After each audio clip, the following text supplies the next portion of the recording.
Хүүхдүүдтэй нь ойр орхон холбоо барихгүй эсвэл ганц үг хэлэхдээ өргөс хатгах мэт хурц үг хэлбэл тэр үгэнд нь гомдолгүй. Амьдралд завгүй хэцүү байгаа учраас өөрөө мэдлгүй ийм үг хэлж байгаа юм байна гэж ойлгож өгөөрэй.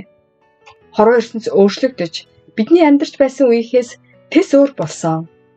Ажил, амьдрал, сургууль, соёл гэд хаанч явсан сорилт бэрхшээлтэй тулгарч хүн хоорондын харилцааны асуудал, мөнгө санхүүгийн асуудал, сэтгэл санааны дарамт зэрэг элдв бэрхшээл дунд тэмцэн амьдарч байгаа.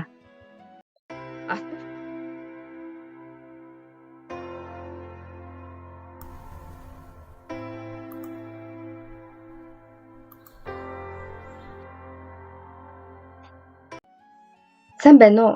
Эрт цай сувгаас мэдчилж байна. Мэддэг хадлаа хийхгүй бол мэдэхгүйтэй адилаа. Тиймээс та сурсан мэдсэн зүйлээ хэрэгжүүлж байгаарай. Энэ удаагийн бичлэгээ орчуулан хүргэж байна. Авах гэхийн ухаанаар хандна уу? Нас сахих тусам хүүхдийнхээ хэлсэн үг болгонд гомдож шаналж явдаг хүмүүс олон бий. Энэ бидний зөрчил сул дорой учраас уу? Эсвэл үр хүүхдийн маань зан чанар муу, хатуу ширээ учраас тэр үү? Эсвэл эцэг ихтэй гомдож сэтгэлдээ хуримтлуулсан бухимдлаа гаргаж байгаа юм болов уу? Ботхоор л толгой өвдөж зүрхэн шимширч байна. Өөр хинч биш миний хүүхэд учраас сэтгэл минь илүү их хямарч өвдөж байна гэж ярьдаг хүмүүс цөөнгүй байдаг. Тиймээс өнөөдөр үр хүүхдээсээ бол сэтгэлээ шархлуулахгүй, гомдохгүй амьдрах нууцын талаар ярилцахыг хүсэж байна. За эхэлье. Хүүхдтэй гомдохгүй амьдрах анхны нууц. Найдвар бүү тавь. Найдлага их байх тусам урам хугарах нь их. Ялангуяа тэр хүлээлт нь өөртөө бус руу чиглэсэн бол бүрч тийм байдаг. Бүх хүний сэтгэл минийхтэй адилгүй. Энэ нь хүүхдүүдс ялгаагүй. Хэдийгээр миний төрүүлсэн хүүхэд ч гэсэн эцэгийнхээ сэтгэлийг жинхэнэ утгаар нь ойлгох тийм нууцлаг чадвар хэнд ч байхгүй. Бид ч бас хүүхэд байхдаа тэгж амьдраагүй гэж үү? Хүүхдийнхээ байгаа байдалд харамсах бүртээ өөрийн бодолгүй, өөрийн бага насаа эргэн сануул хангалттай ойлгоно. Насан турсан хүүхдүүдээ ашлалт хөө охин болно гэж бүү найдаарай. Хатуу ширүү нийгэмд өөртөө анхаарал тавьж сайн сайхан амьдарч байгаа нь аль хэдийн ачигт нь хариулж байна гэсэн үг гээ.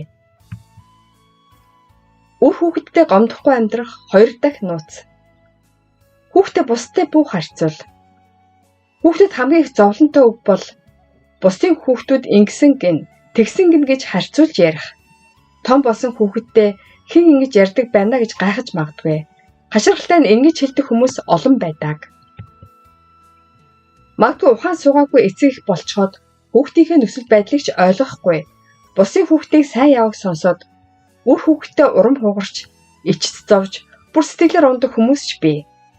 Хэн нэгний хүүхдтэй шаал дэмий өөрийн хүүхдийг харьцуулж, өөрөө түндээ сэтгэлээр унаж, үр хүүхдээ ч хэцүү болох шиг утгагүй тэнэг зүйл байхгүй. Үр хүүхдээ гомдохгүй амьдрах 3 дахь нууц. Тайвшруулах гэж бүү оролт. Өөрөө ч барьж дийлэхгүй сэтгэлийн хямрал, аз жаргалгүй золгүй байдал, өөрийгөө зүхэд зэмлсэн бодол зэрэгээс салахын тулд тэр бүхнээ хүүхдтэй бүү гаргаарай. Хэрв та ийм сэтгэлээтэй байвал хүүхдүүдэд уцаар залгах болон зочлон ирэхэд зөвхөн зовлонтой, хэцүү, бухимдалтай, ууртай байгаагаа л асгаруулan ярих болно. Би ийм хэцүү байна. Намайг ойлго гэж. Тэмч таатай биш зүйлийг тэдэнтэй холбогдох болгондоо уулз бүртээ яриад байвал хүүхдийн тань сэтгэл ямар байх нь ойлгомжтой. Холбоо барьсандаа харамсаж уулзангуудаа л буцахыг хүснэ. Өөрийгөө тайвшруулж чадахгүй зүйлээ үр хүүхдээсээ авахыг хүсвэл хүүхдүүдэд хүндрүүлэхээс гадна тэдэнтэй харилцах харилцааг тань холдуулна. Эрсэй сувг хамтдаа суралцъя. Үр хүүхдтэй гомдохгүй амьдрах 4 дахь нууц. Тэднийг ойлгоорой. Хүүхдүүдтэй нь ойр орхон холбоо барихгүй, эсвэл ганц үг хэлэхдээ өргөс хатгах мэт хурц үг хэлбэл тэр үгэнд нь гомдолгүй. Амьдралд завгүй хэцүү байгаа учраас өөрөө мэдлгүй ийм үг хэлж байгаа юм байна гэж ойлгож өгөөрэй. Хорвоо ертөнц өөрчлөгдөж бидний амьдарч байсан үеийнхээс тэс өөр болсон. Ажил, амьдрал, сургууль соёл гэд хаач явсан сорилт бэрхшээлтэй тулгарч хүн хоорондын харилцааны асуудал, мөнгө санхүүгийн асуудал, сэтгэл санааны дарамт зэрэг элдв бэрхшээл дунд тэмцэн амьдарч байгаа. Атмашины үйлдвэрийн цахилгаанчны нэг өдрийн ажлын тэмдэглэлийг уншаад үнэхээр гайхсан. Миний төсөөллөөс тис өөр хүнд хэцүү байсан тул их өрөвдсөн.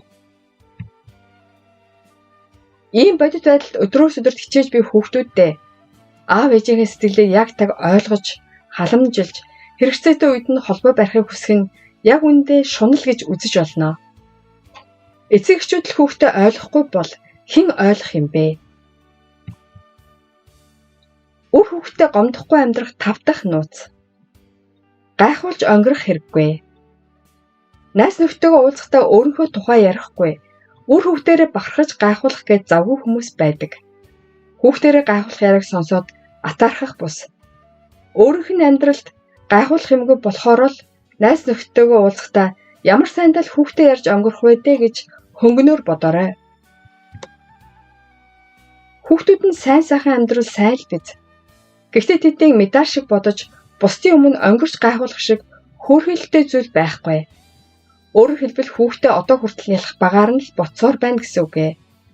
Яагаад 3-4 настай хүүхдийн хийж байгааг хараад миний хүүхэд гоц ухаантай, авьяастай юм биш үү гэж боддог үе хүн бүхэнд байсан байхаа.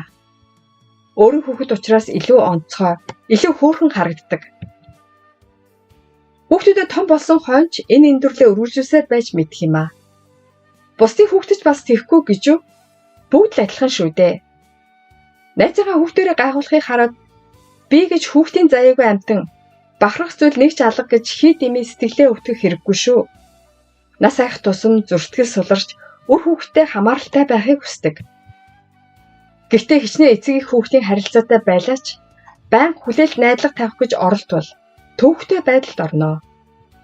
Хүүхдүүдтэй гомдохоос зайлсхийхийн тулд өөрийгөө үнэлэх үнэлэмжээ дээшлүүлж хүүхдээсээ дуудлага эрхийг хүлээдэг сэтгэлгээгээ өөрчилж амьдрахгүй бол болохгүй. Насан турсан хүүхдүүдээс оюун санаа, сэтгэл зүйн хувьд тодорхой хэмжээний орон зайг баримталж амьдрах нь зүйтэй. Тэгж байж харилцан бие биедээ дарамт дараа учруулахгүй, уулзахдаа хөнгөн тайван, баяр баясгалан мэдэрнэ. Бэрхшээг үтсэн хүн бүр үр хүүхдээсээ бос сэтгэл нь гомдож шархлахгүй, сайхан амьдраасаа гэж хүсээд яриагаа өндөрлөё. Өнөөдрийн бичлэг танд таалагдсан бол сонсож мэдээсэй гэж хүссэн бүх хүмүүстээ түгээгээрэй. Баярлалаа. Та цаг хугацаанд нь амьдралдаа хэрэгтэй бас сонирхолтой мэдээлэл хүлээн авъя гэвэл subscribe-ийг дарж миний YouTube сувагт бүртгүүлнэ үү? Мөн лайк дараад хэрэгтэй хүнд нь шеэр хийж цааш түгээнэ үү? Баярлалаа.